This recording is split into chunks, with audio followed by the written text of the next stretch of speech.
Donc, nous avons dans le paragraphe de 1 dit qu'une onde mécanique peut se propager dans un milieu matériel, soit dans un milieu matériel élastique, avec une vitesse V. Cette vitesse dépend de quoi? Est-ce que nous avons dit que la vitesse de propagation, c'est une propriété du milieu? C'est le milieu qui donne cette propagation de cette énergie. Donc, si dans un milieu donné où il y a propagation de deux ondes mécaniques, c'est-à-dire deux perturbations, alors la propagation de ces perturbations se produit sans qu'une onde influence l'autre, même s'ils se croisent. Une fois qu'ils se croisent, donnent naissance à une onde qu'on appelle une onde superposée, et l'onde superposée dans ce champ de superposition nous donne une onde dont l'élongation de chaque point est la somme algébrique de l'élongation de chaque onde qui se croise dans ce champ-là. C'est-à-dire, si je prends une onde A qui se propage dans ce sens-là, là c'est un exemple d'une corde, et dans la même corde, il y a une autre B qui se propage dans l'autre sens. Alors la propagation de ces deux, aucune onde n'influence la propagation de l'autre, sauf une fois qu'ils se rencontrent en un lieu donné, se croisent, et se produit un phénomène qu'on appelle phénomène de superposition. Ce phénomène est régi par un théorème qui n'est pas dans notre programme. Uniquement, on prend le résultat. Ce résultat nous permet de connaître qui est ce champ de superposition. C'est l'intersection des deux ondes. Là, ça, c'est le champ de superposition. D'accord? Donc, elle laisse une onde à partir de cette superposition dans l'élongation de l'onde résultante. Si je prends celle-là en bleu et celle-là en jaune, alors avec une couleur rouge, je vais essayer de construire à partir de ce théorème-là ce qu'on appelle l'onde superposée. Tout simplement, je choisis des points différents au cours desquels je peux déterminer l'élongation de l'onde résultante. D'abord, c'est quoi l'élongation? Nous l'avons déjà dit au cours des paragraphes précédents.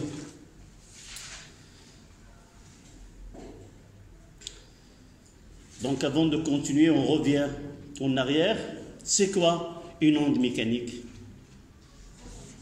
Oui, c'est une perturbation, c'est une déformation du milieu de propagation. Donc un milieu, il est constitué de la matière. Cette matière-là, elle est disposée selon une densité donnée, selon une répartition bien définie.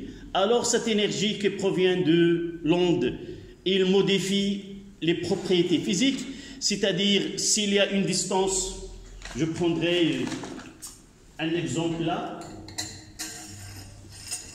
on peut l'appliquer à n'importe quel milieu. Donc dans cet exemple, le milieu de propagation, c'est le ressort, et les éléments qu'on va suivre, ce sont ces spires, ces boucles-là, et nous voyons que la distance entre ces boucles, elle est la même. Donc, il y a une répartition bien définie. Une fois que j'essaie de provoquer, quoi? Une déformation. Cette déformation, c'est quoi, tout simplement? C'est changer ses propriétés physiques de milieu. Donc, en comprimant ce nombre de spires, je provoque une onde. Et cette onde-là, elle va se propager le long du milieu. Donc, l'élongation, c'est quoi? C'est le déplacement causé par cette onde pour les points qui se trouvent dans ce milieu-là. Je reviens pour bien différencier ce mot d'élongation qui est un terme qu'on doit l'avoir. Donc, en réalité, cette corde doit être en absence de l'onde, il doit être comme ça. C'est-à-dire ces points-là qui appartiennent au milieu de propagation, en absence d'onde, ils seront comme ça. Donc, chaque point de cette partie essaie de déplacer vers le haut. Avec ce déplacement-là, tout simplement, on l'appelle élongation. Et on voit que ce point-là, il a une élongation maximale, qu'on va voir par la suite, qu'on va définir, qu'on appelle l'amplitude. La plus grande valeur que le point peut atteindre, on l'appelle l'amplitude. Donc, cet écartement de la position normale, on l'appelle élongation. Donc, dans cet exemple-là, dans ce croisement entre les deux ondes, j'ai dit qu'il y a un champ de superposition. Et pour construire l'onde résultante, il suffit, en des points bien définis, de construire cette onde, j'ai dit en rouge. Qu'est-ce que je vais commencer par ce point. Quelle est l'élongation de points appartenant à l'onde en bleu? Quelle est son élongation? C'est-à-dire, de quelle quantité elle s'est déplacée de sa position normale? Elle est en position normale. Donc, son élongation, comment il est? Nul, 0. Celle-là, donc je dois ajouter en réalité 0 à cette valeur-là. Et je construis le premier point. D'accord? Je peux prendre un autre état, cet état-là, et je vais essayer de voir en bleu. J'ai cette partie-là. Tout simplement, je vais la translater à ce point, un glissement. Donc, comme ça. Et je mettrai en bleu là. Et en ce sommet, c'est la somme. Celle-là plus celle-là, ça donne cette valeur-là. De la même façon, je vois qu'il y a une intersection entre les deux. L'élongation en bleu, comment il est en comparaison avec l'élongation en jaune? S'ils se croisent, deux fonctions se croisent, ils ont la même valeur. Donc, en réalité, ça sera le double. Donc, j'aurai un point ici. Et là, 0 avec un autre point. 0 avec cette valeur, ça donne celle-ci. Donc, l'onde résultante à ce croisement-là, je peux le tracer en rouge. Donc, cette partie, elle est commune. Celle-là, elle prendra cette hauteur-là. Et de là, elle va suivre l'autre. Donc, en rouge, c'est l'onde superposée de l'onde A et l'onde B dans un lieu où, en un endroit où il y a la rencontre de ces deux ondes. Qu'est-ce qu'on demande de vous?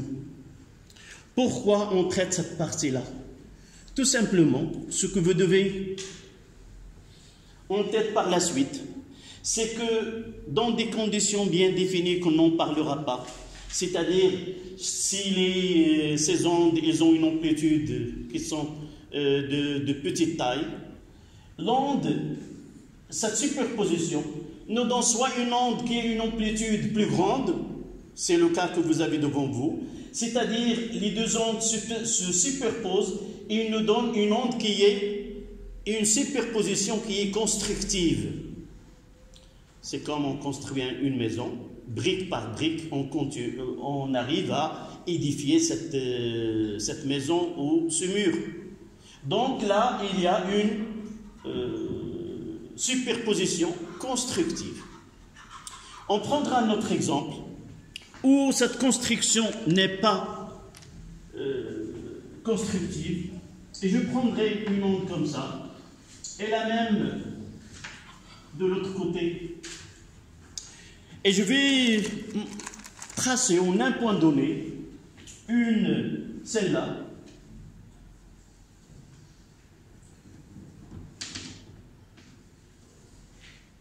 et l'autre, je vais le dessiner en bleu, en rouge par exemple.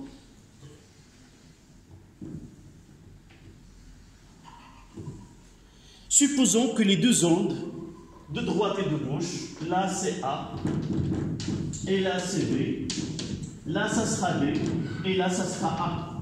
À un instant donné, on peut avoir cet état.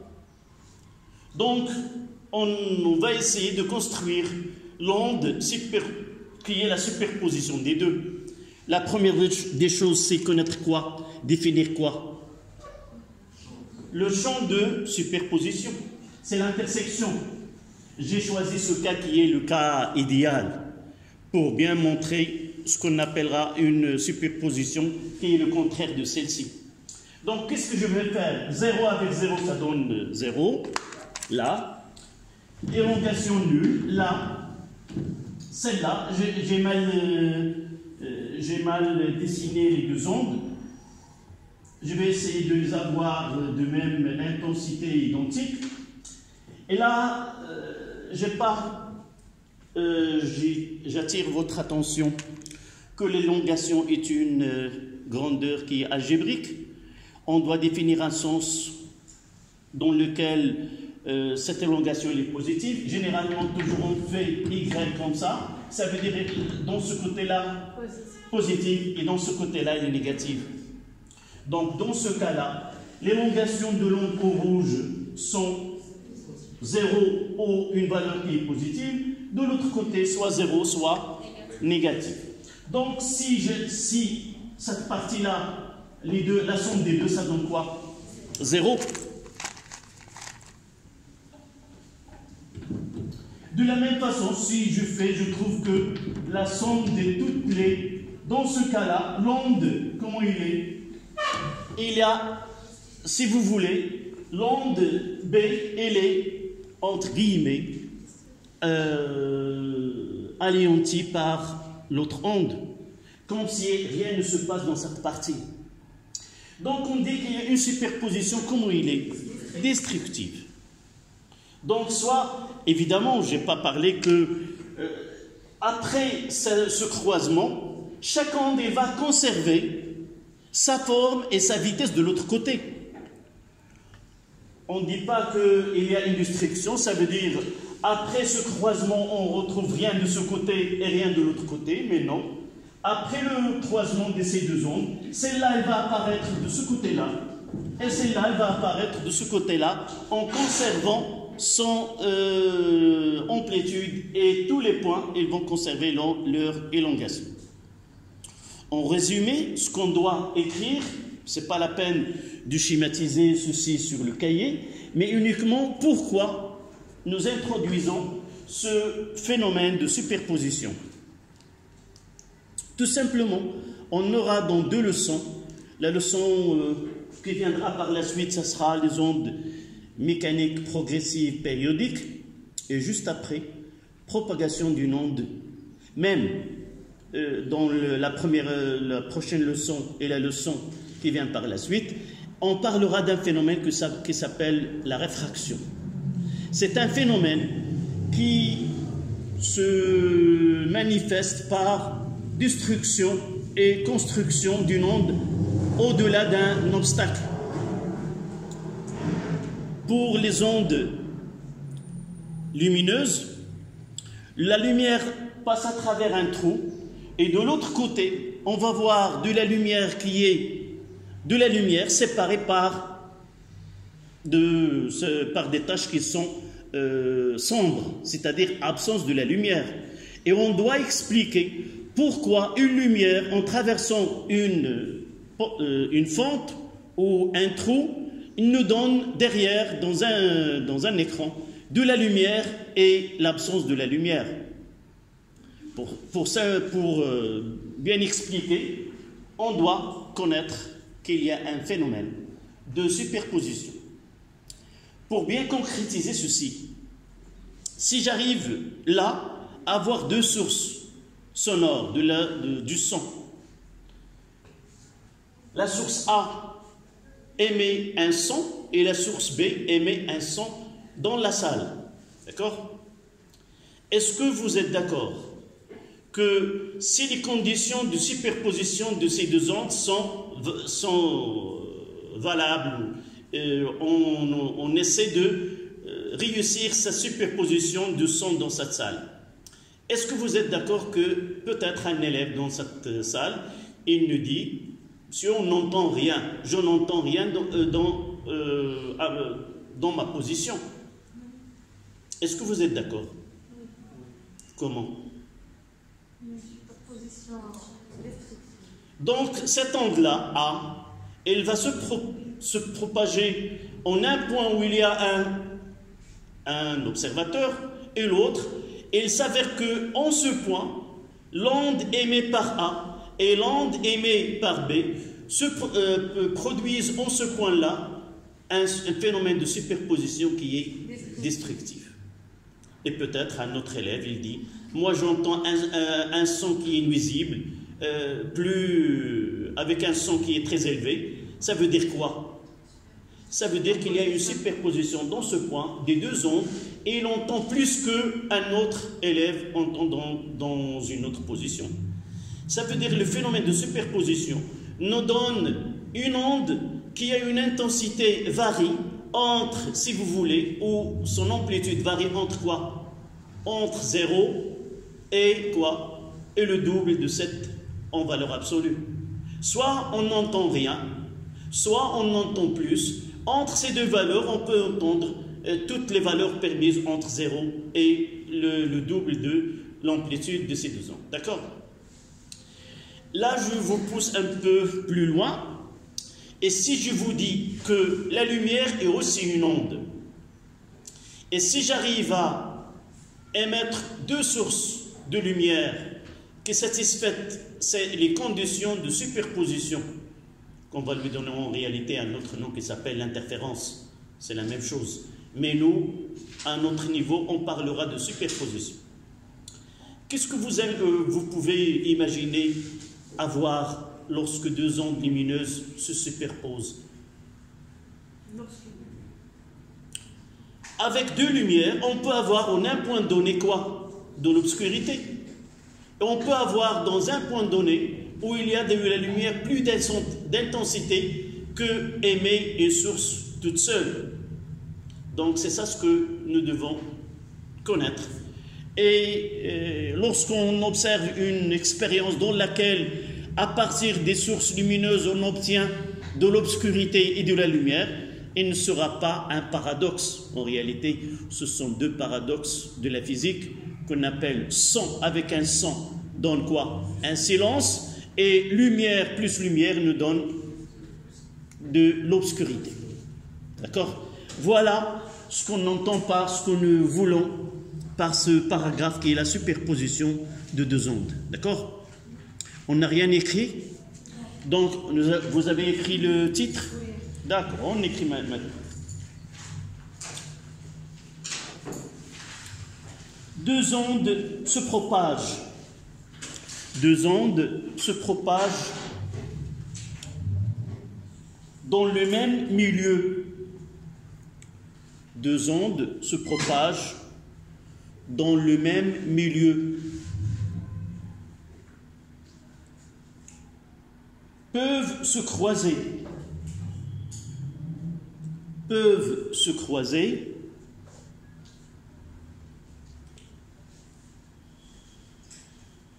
Sans se perturber mutuellement. Sans se perturber mutuellement. Sans se perturber mutuellement. Ça veut dire quoi? Au moment de croisement, aucune onde ne, si vous voulez, perd son énergie, perd sa forme, perd sa vitesse. Donc, au cours de croisement, chaque onde conserve, si vous voulez, son individualité, sa forme, sa vitesse, et sa longueur et sa durée. Et juste après ce croisement qu'on va écrire, que chacune conserve sa vitesse et sa composition. Donc se perturbent mutuellement dans la zone de superposition. Dans la zone de superposition. Dans la zone de superposition.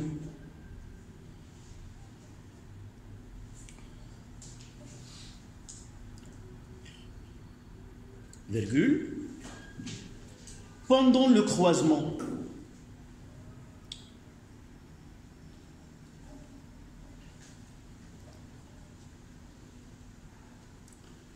Pendant le croisement, soit que l'onde superposée,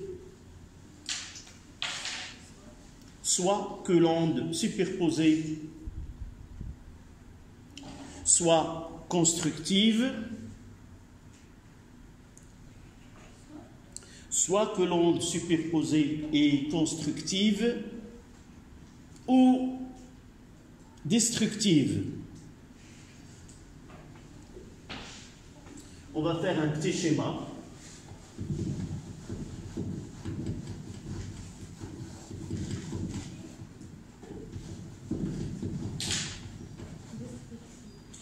Donc, on va prendre la CA avec une vitesse V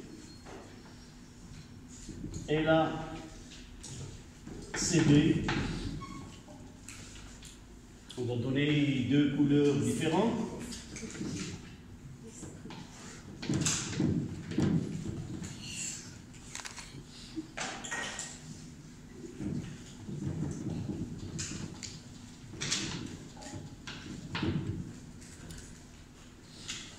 Là, on mettra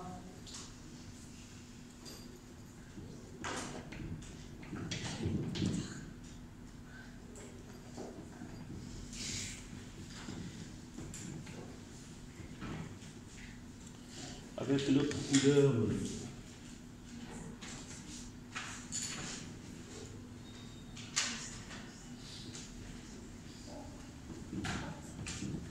on va mettre en point tiré comme ça. Là, c'est la superposition. Oui, superposition. Constructive.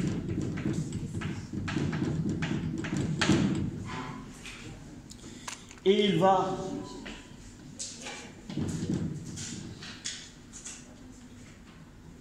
si nous essayons de faire le schéma là,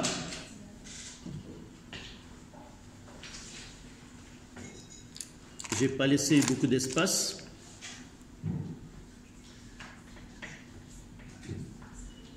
Je vais essayer d'utiliser en jaune. Essayez-vous, si vous avez bien compris comment on construit. Là, ça sera le double. Là, le champ de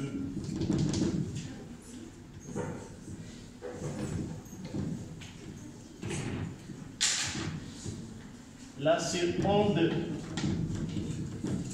superposée.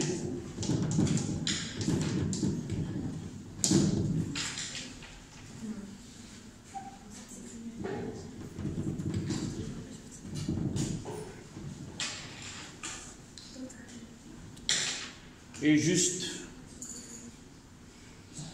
premier cas, deuxième cas,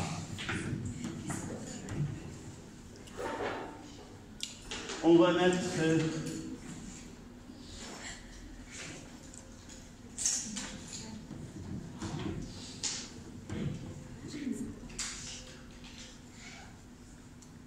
y a-t-il un problème? Non?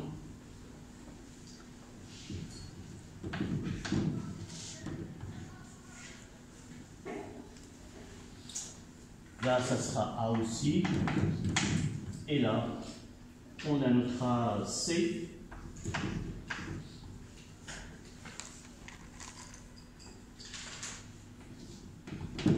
La C c'est y en fonction de x.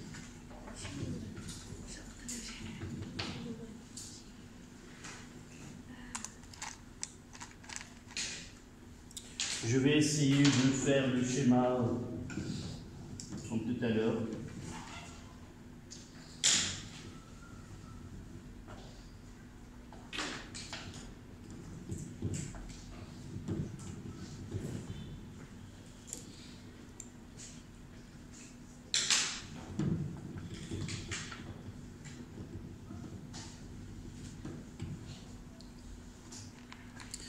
Et là, en jaune, ça donne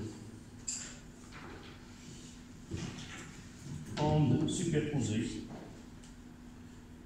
et la superposition destructive.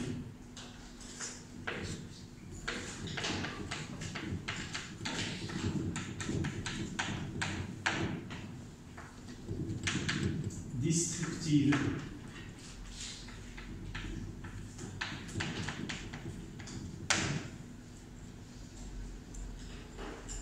Sans oublier, après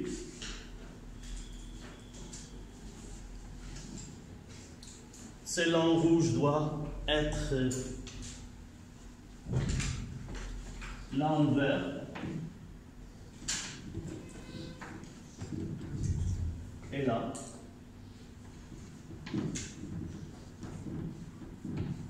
Là, c'est après superposition.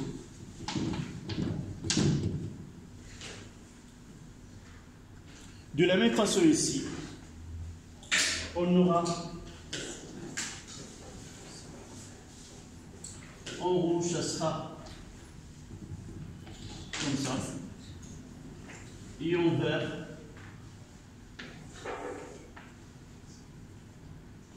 et là, ça sera après. Voilà ce que nous avons écrit sous forme de schéma.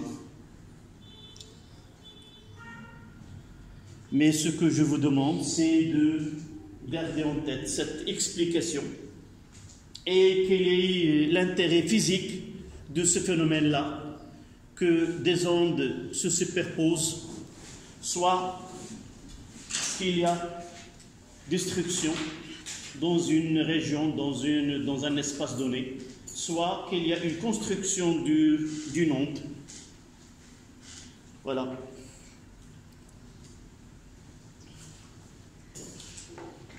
Ceci a été introduit uniquement pour comprendre ce qu'on étudiera par la suite.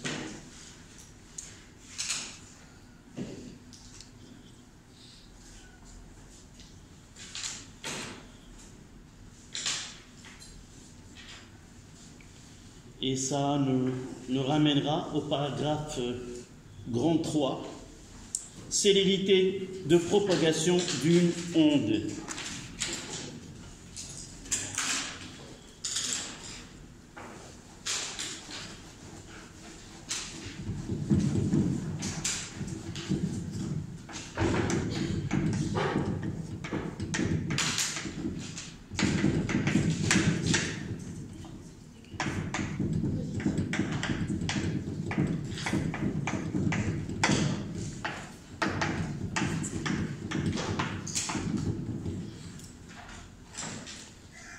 Évidemment d'une onde mécanique. 3.1 définition.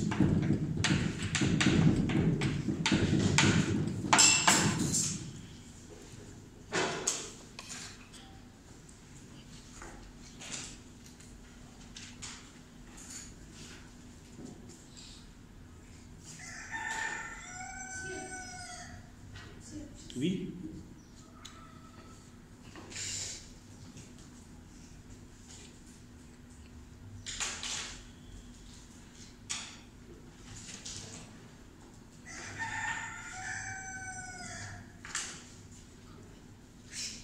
Vous aurez l'habitude dans cette classe soit d'écouter des animaux, soit des voitures, soit des gens qui passent à côté des fenêtres ouvertes. Donc, j'ai l'habitude soit les voisins avec de la musique qui dépasse les normes.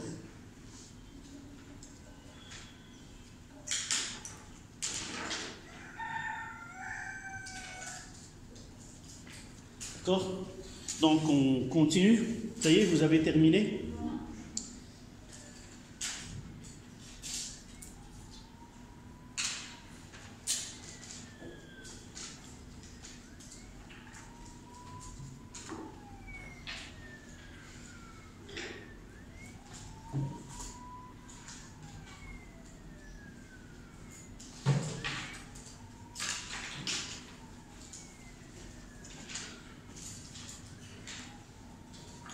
D'abord, le terme célérité, parfois on utilise vitesse ou célérité. Normalement, on garde en physique le terme vitesse, il est gardé pour le déplacement des corps solides. Lorsqu'il y a transport de la matière, on utilise le terme vitesse, et le terme célérité, ça concerne les ondes. Ça veut dire que ce que se déplace n'est pas de la matière, mais il y a un transfert de l'énergie. Donc ça, c'est pour le terme célérité et vitesse. Mais parfois, on peut trouver dans un exercice calculer la vitesse de propagation. Donc soit qu'on utilise la célérité d'une onde, soit qu'on utilise la vitesse de propagation de l'onde, afin de ne pas confondre la vitesse d'un corps solide dans l'espace. D'accord? Ça, c'est pour le terme. Donc, la célérité d'une onde, tout simplement, c'est la vitesse avec laquelle la perturbation se déplace dans un milieu matériel élastique. Donc, en déterminant la vitesse avec laquelle la déformation se propage dans le milieu, on détermine aussi la célérité. D'accord? Vous notez la définition.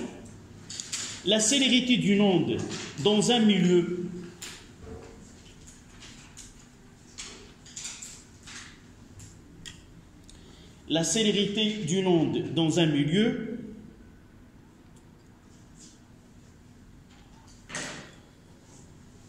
et la vitesse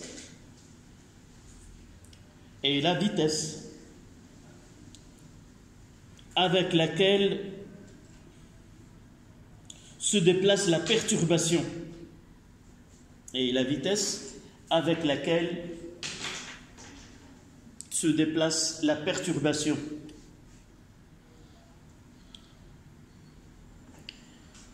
Virgule, et elle est donnée par la relation suivante.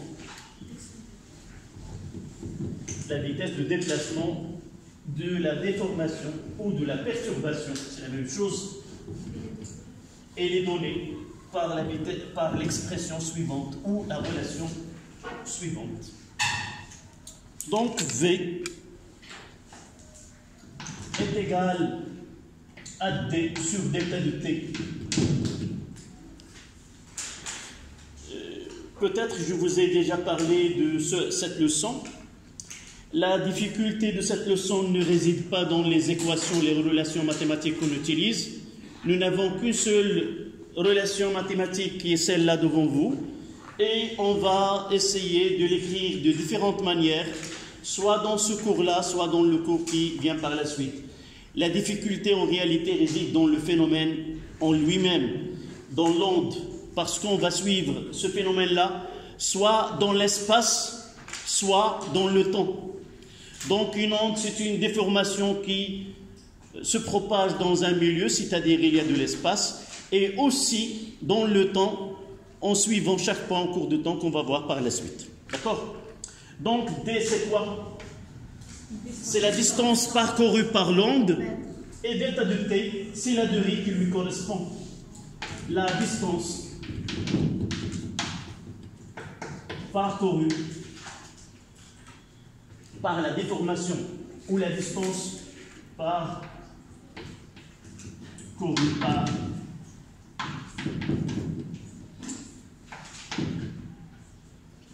la perturbation.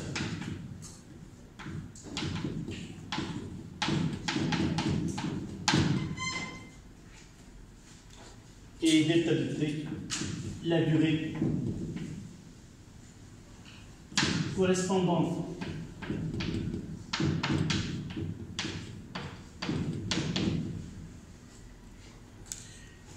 la distance, il est exprimée dans le système international en mètres, la durée, elle est en secondes, et la vitesse, ça sera mètres secondes moins 1.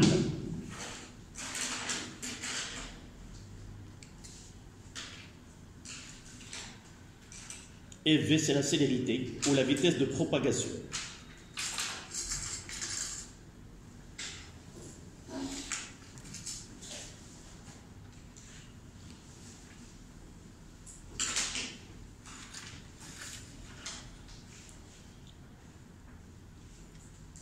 Donc, comment peut-on calculer la vitesse de propagation d'une onde mécanique? Nous avons déjà au début parlé de types de ondes mécaniques. Ces ondes mécaniques peuvent être unidimensionnelles, c'est-à-dire qui se produisent dans une corde ou un ressort, peut être didimensionnelle, se produit, un exemple, à la surface de l'eau, et tridimensionnelle, c'est le son. C'est un exemple, le son. Et on va voir par la suite que cette vitesse-là, d'après cette définition, il nous dit uniquement le rapport entre la distance parcourue et la durée, mais en réalité, on va voir que cette vitesse-là, c'est une propriété du milieu. C'est le milieu qui va influencer la valeur de cette vitesse. D'accord? Autre que cette expression-là, on va essayer de voir des expressions pour un fil, pour une corde. On aura une expression qui est liée aux caractéristiques du fil. Pour l'eau, par exemple, on aura une autre expression plutôt qui est liée aux propriétés de l'eau. On va voir par la suite cette différence. Donc, cette relation-là, on va l'utiliser uniquement si on nous donne un schéma. Sur ce schéma, il y a une onde qui se propage. Par exemple, il nous donne une corde et sur cette corde-là, un instant donné ou deux instants différents, et à partir de là, on peut déterminer cette vitesse. C'est l'exemple qu'on va voir tout de suite. Donc, si nous essayons y de x à l'instant t1, et ce t1, bien, il est connu. Et là, qu'est-ce que je vais mettre ici? X. Et c'est quoi YX? L'élongation. C'est-à-dire, on va essayer de voir le milieu de propagation, ou ce qu'on appelle l'aspect de milieu de propagation. À un instant donné, c'est comme on a pris une photo. On va voir les points qui sont en mouvement, en vibration, et les points qui sont au repos, et ainsi de suite. D'accord? Donc, ce schéma-là, je peux, un instant T1, et prendre une autre photo, c'est Y de X, à l'instant T2. Je vais essayer de les voir synchrones. Ici, c'est Y de X à l'instant T2. Et je vais écrire ici T2 et il est connu. On va voir ceci dans les exercices ou l'exercice d'application qu'on le verra tout à l'heure. Essayez d'avoir le même parce que l'onde elle garde ses caractéristiques. Voilà. Là, c'est un instant T2, un instant T1. Là, c'est X. D'abord, ce schéma-là, cette figure, ces deux figures, on peut leur donner un nom. Deux. Lesquels ces deux, on va trouver dans un exercice quoi? Juste au-dessous de ce schéma. Soit la phrase suivante, l'aspect de la corde ou du milieu de propagation est représenté dans la figure 1 à l'instant T1. Soit l'instant T1 il est donné dans l'énoncé, soit il est écrit juste à côté de ce schéma-là. Soit l'autre expression, c'est quoi? C'est plus mathématique que physique. La figure ci-dessus représente quoi?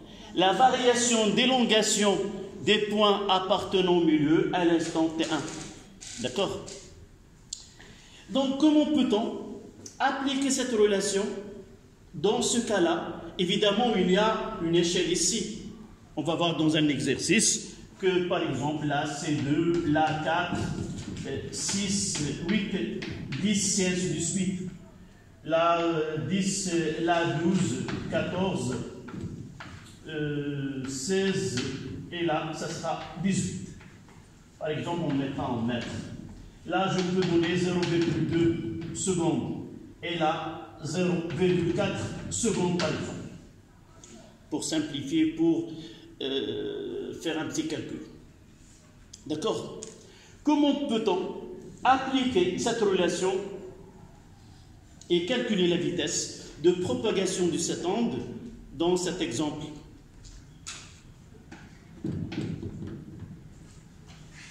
Oui? V égale D sur T2 moins T. Oui, D sur delta de T. C'est quoi D? Oui? Voilà. La définition ici, il n'est pas précise. La distance parcourue par l'onde. Ça veut dire quoi? Voilà l'onde. Donc, pour calculer, pour être bien précis dans ce calcul-là, on doit choisir un point de référence dans cette onde et la suivre à l'instant T1 et l'instant T2. Et par la suite, généralement, on choisit le point, là on note F.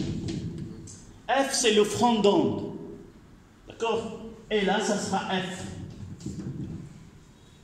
Et nous pouvons rectifier cette définition-là par une autre. La vitesse, c'est quoi? Essayez de donner une définition qui est plus précise. Évidemment, nous pouvons choisir ce point-là. Et là, connaître l'abscisse de ce point et l'abscisse de ce point. On peut choisir celle-là ou celle-là, ou n'importe quel point. Généralement, dans un exercice, on choisit un point de telle façon que son abscisse elle est bien déterminée. Nous pouvons bien minimiser l'incertitude. Par exemple, je ne peux pas choisir ce point parce que la lecture, ça sera difficile, même ici, à moins que je vais essayer de tracer les deux droites parallèles et essayer de lire cette distance. Et s'il y a une échelle, j'utilise cette échelle pour calculer cette distance. Mais généralement, essayez de choisir un point dont l'abscisse elle est clairement bien connue. Par exemple, ici 10 et ici 18. D'accord? Je reviens à la définition. Donnez-moi une définition qui est bien précise. Oui? Non, l'expression. Au lieu d'avoir la distance parcourue par la perturbation, je remplace par quoi, mademoiselle? Je vais, à partir de ce que je viens d'expliquer là, est-ce qu'on peut changer la phrase, la distance parcourue par la perturbation, par une autre phrase qui est bien précise? Et on prend en considération ce point F. Qu'est-ce qu'on dit? La distance parcourue par... C'est quoi le point F? F, c'est le premier, la lettre de franc. Muqaddimat al-mawja. D'accord? Donc, il vaut mieux de choisir toujours le front d'onde et par la suite dire que la vitesse, c'est la distance parcourue par le front d'onde sur la distance, sur la durée correspondante. D'accord? Donc ici, maintenant tu m'as donné x que... Voilà. Donc V, ça sera x2 moins x1 sur T2 moins T1. D'accord? Et là, ça sera D. un petit calcul, dès ça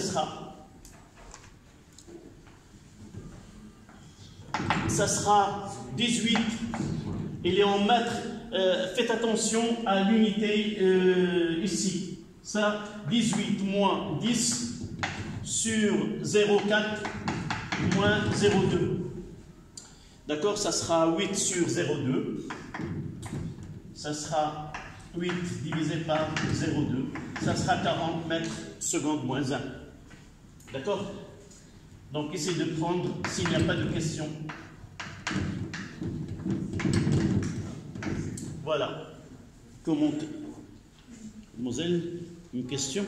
Je ne savais pas la valeur des deux. Là, j'ai fait, là c'est 10, et là. Donc, cette distance, toujours distance, c'est x2 moins x1. Il suffit de choisir ce x, c'est quoi? Tu peux choisir ce point. Et celle-là. D'accord? Ça sera 10 moins, je ne sais pas c'est combien là ici, c'est 12.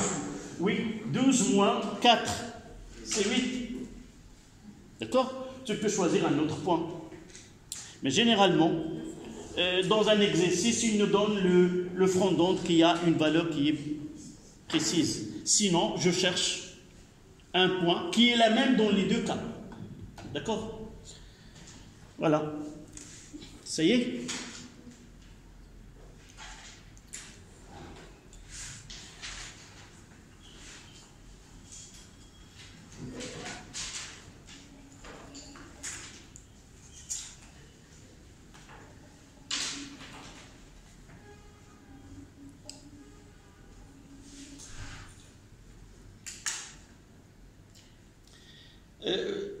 Dans cet exemple que j'ai choisi, on n'a aucune information de ce qui se passe, ou si vous voulez, l'horaire, ou quand est-ce que cette onde a quitté la source et atteint ses points. Donc peu importe ce qui se passe, ou quand cette onde a pris naissance dans la source, nous pouvons faire les calculs. Mais parfois, on peut calculer la vitesse sans avoir de schéma, une seule. On parlera tout à l'heure quand est-ce qu'avec un seul schéma, je peux calculer la vitesse de propagation, à condition de lire une information dans l'exercice.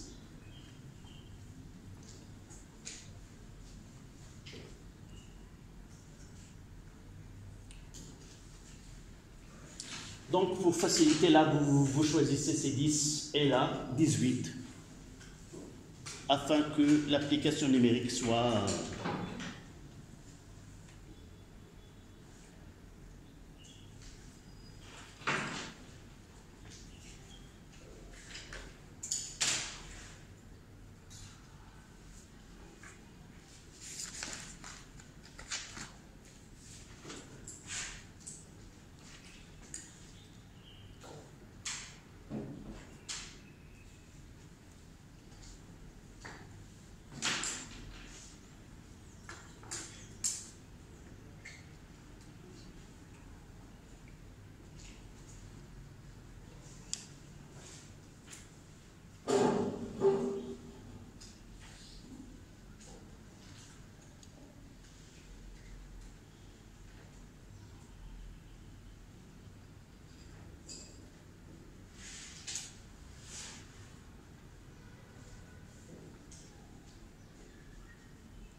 Donc le deuxième cas, qu'on doit faire attention, généralement dans un exercice, il ne donne qu'un seul schéma, celle-là. Mais cette corde-là, généralement le point de départ là, c'est la source. Puis ce sont les points qui constituent le milieu de propagation. Dans l'exercice, il nous donne une phrase, à l'instant t est égal à 0, une onde mécanique part de point S, qu'on prend comme origine d'espace. Ça veut dire quoi? Et là, j'ai l'instant T1 qui est 0,2, par exemple, autre. Comment je calcule la vitesse si les données sont ainsi? Donc, sans avoir 2, là, il nous donne l'instant où l'onde naît en un point S qu'on appelle la source, c'est l'origine des temps, et il nous donne ce schéma-là. À condition qu'à l'instant T1, on va voir dans un exercice d'application, T1 qui est égal à 0,2. Comment peut-on calculer? On aura la même expression ici, sauf le point les deux positions qu'on aura. C'est quoi? On aura S et F. À l'instant T, là on aura XF moins X S sur T, F moins TS. Et là, TS est égal à 0 et XS est égal à 0. On parlera ici de l'abscisse de front d'onde. On peut utiliser X est égal à VT. X c'est quoi dans notre cas? C'est l'abscisse de front d'onde. Et T c'est l'instant que correspond à ou F à cette abscisse X. Donc, soit on utilise V, c'est la distance parcourue par le front d'onde sur la durée, soit qu'on utilise X est égal à VT. Quand est-ce que j'utilise celle-là ou l'autre? Ça dépend de la question posée.